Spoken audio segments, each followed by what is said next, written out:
Hello, welcome to Let's Talk Politics on Naija News. Today, we are exploring the groundbreaking decision by the National Bureau of Statistics (NBS) to include illegal and hidden activities such as prostitution and drug peddling in Nigeria's gross domestic product (GDP). This move has sparked heated debate nationwide, raising questions about legality, data accuracy, and broader implications for the economy. The NBS made this announcement during a sensitization workshop on GDP and Consumer Price Index (CPI) revising, organized in collaboration with the Nigeria Economic Summit Group (NESG). According to Dr. Baba Madu, head of national accounts at the NBS, this inclusion aligns with international best practices under the System of National Accounts (SNA) 2008.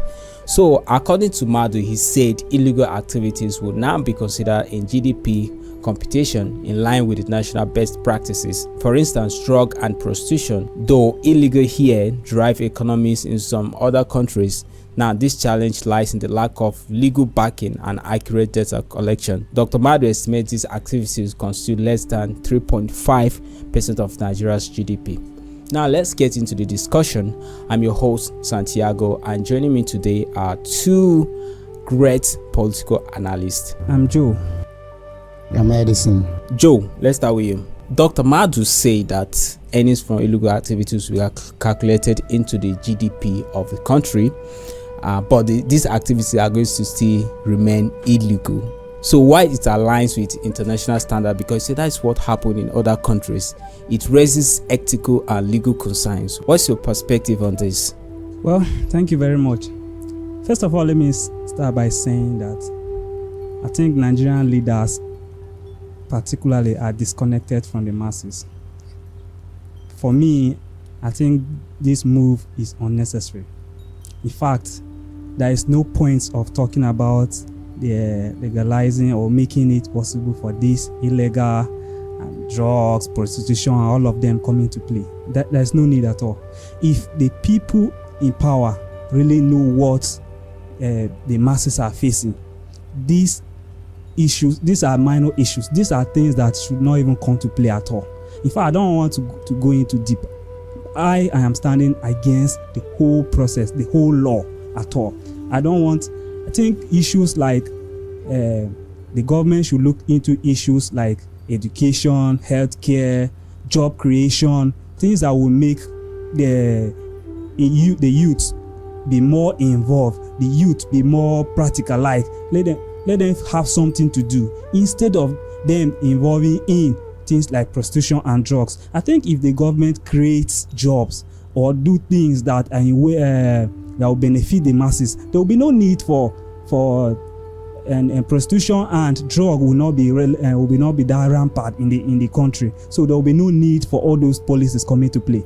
All right, I think I understand. Maybe Nigeria is at a point where instead of diversifying the economy, they are trying to, like, this kind of economy is so bad that they are just grappling, putting hand everywhere. If not, how can activities be illegal and they want to make money from it? You want to calculate the earnings from that there's no sector point at all into the GDP of the country is very, very bad. I like, in a way, encouraging it now because definitely it's going to be this thing. No, before you know, now you see that drug will become rampant the way more than the way it is right now, and then prostitution will be everywhere. You see that young girls who see this thing as a bad thing will begin to go into it more because it is now legal.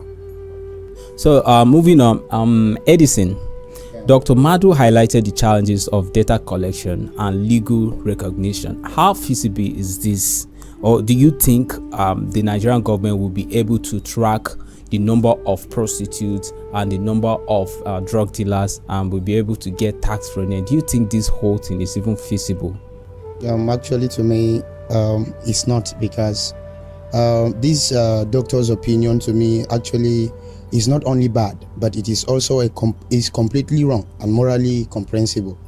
By including, illegal activities such as prostitution and drug peddling in GDP calculation, the National Bureau of Statistics is essentially condoning and legitimizing criminal behavior to me.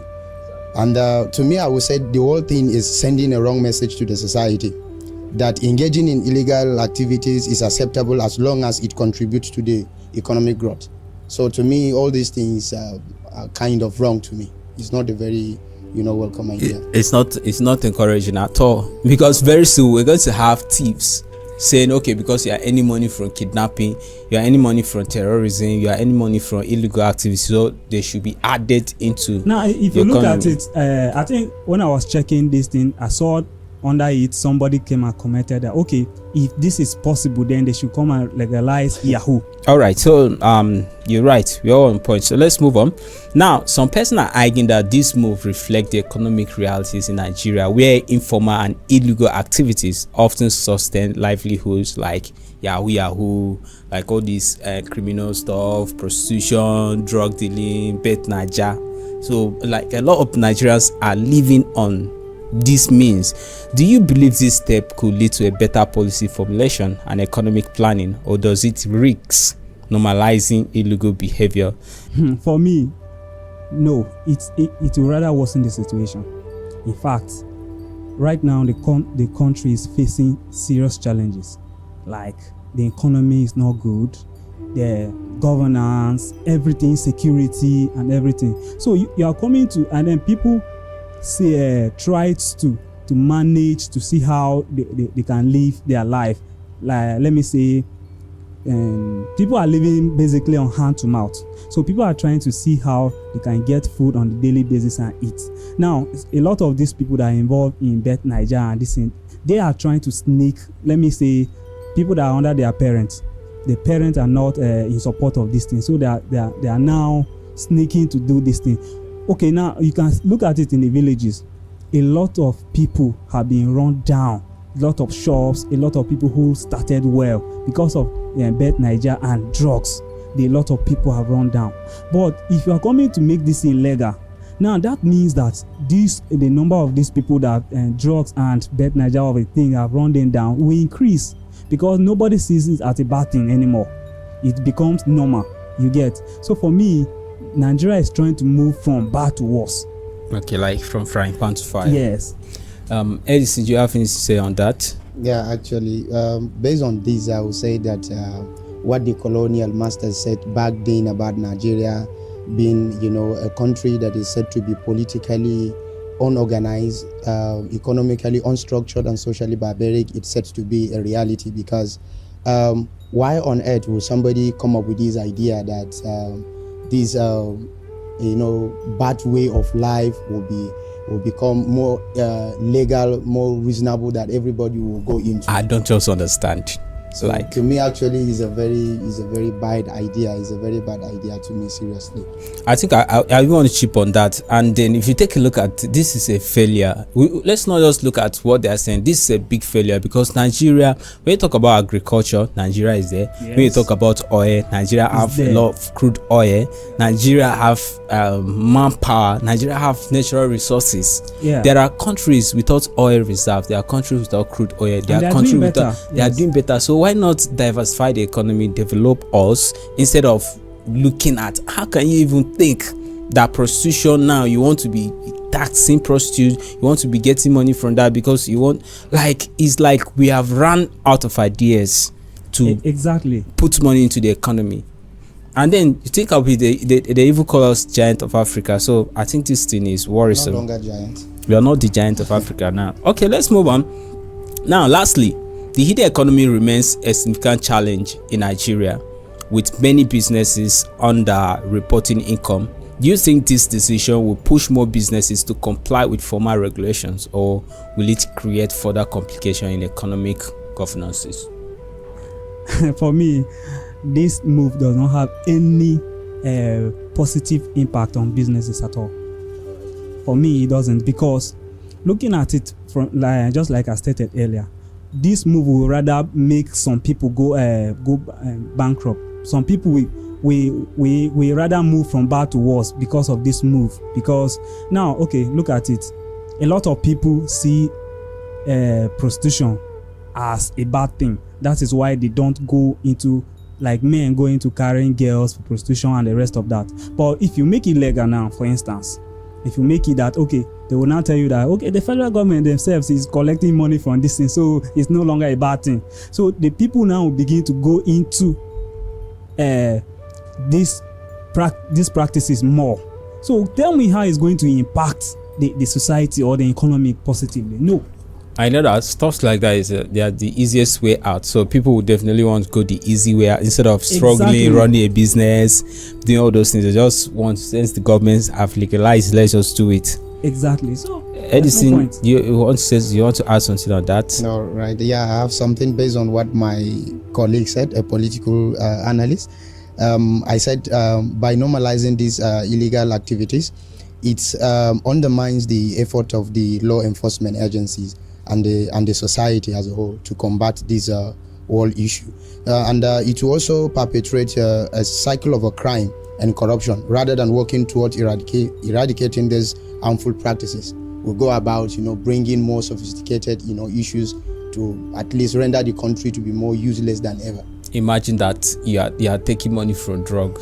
You say, how many kilos do you have there? Or you pay tax. Now you are encouraging drugs and these things. You hear every day they arrest these drug dealers. They try to cut down the number of drug operations in the states every day. But in Nigeria now, you're coming to legalize it. As how? Okay, what has Nigeria done positively to make the masses enjoy themselves that you are coming to bring a policy that will rather make things worse for this thing? Oh, that means you are.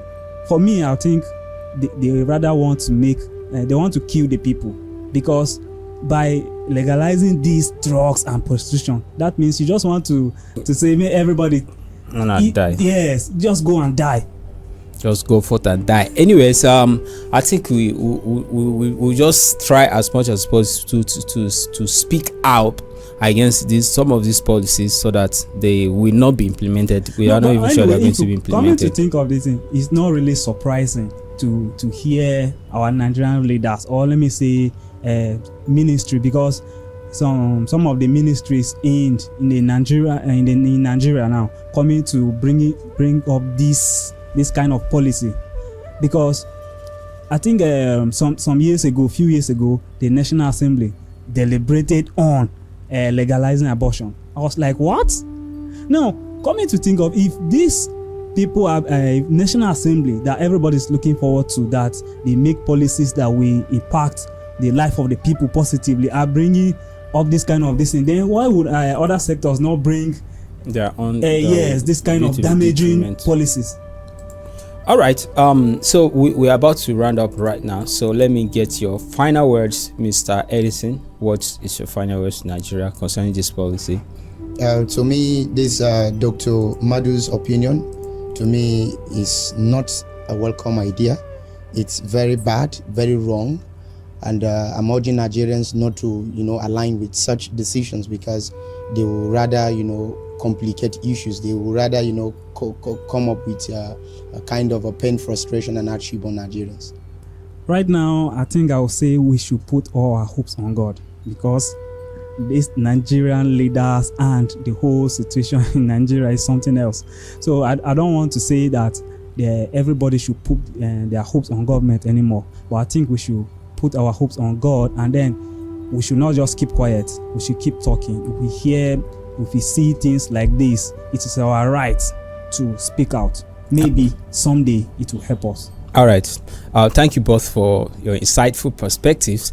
It's clear that this decision has far-reaching implications for Nigeria's economy, governance, and societal values, as you people have heard from our guests in the studio. So to our viewers, what's your take on this development? Should illegal activities be included in the GDP calculations, or does this cross the ethical line? Let us know your thoughts in the comment section.